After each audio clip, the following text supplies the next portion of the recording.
Thank you very much and good morning. So I'll be talking about integrated ground modeling, and I want to use this opportunity to emphasize the importance of geology.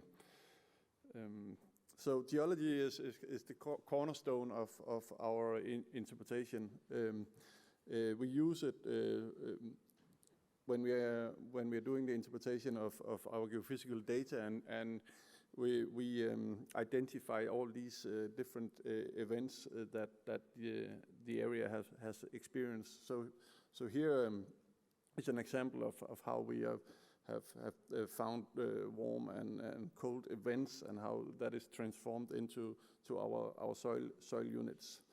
And as seen here on these temperature scales, a lot of stuff have happened, and we have many units, and all of these units are very important for our later modeling. It is defining our geological model and our structural model, and that is the constraints for our later low frequency modeling. So another part of the geology is also just to understand the depositional environment, and we are working closely with our geologists with illustrations as this in order to improve our understanding. It's good for the planning, the lab testing, and the interpretation of the lab test itself, and also to understand the behavior of the site in general. So this is just examples of some of the units that we have been mapped out here with all these dry lands, with rivers. We have had several glaciations. Some of the glaciations just stopped halfway through the site, for example. So that's the illustration we see there.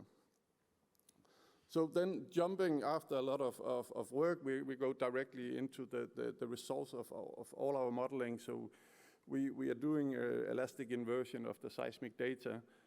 We use that result together with a series of other seismic attributes to train model, and that allows us to predict soil parameters as shear strength or CPT along all seismic lines in the area.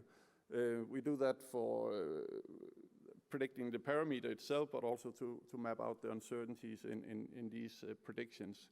And when we can predict the soil parameters everywhere, we can also do foundation design. So that's what's shown on the small figure there. So that's results of monopile analysis, and it shows us that we have a much weaker zone in the north that is again closely linked to the glaciations we saw on the illustration before.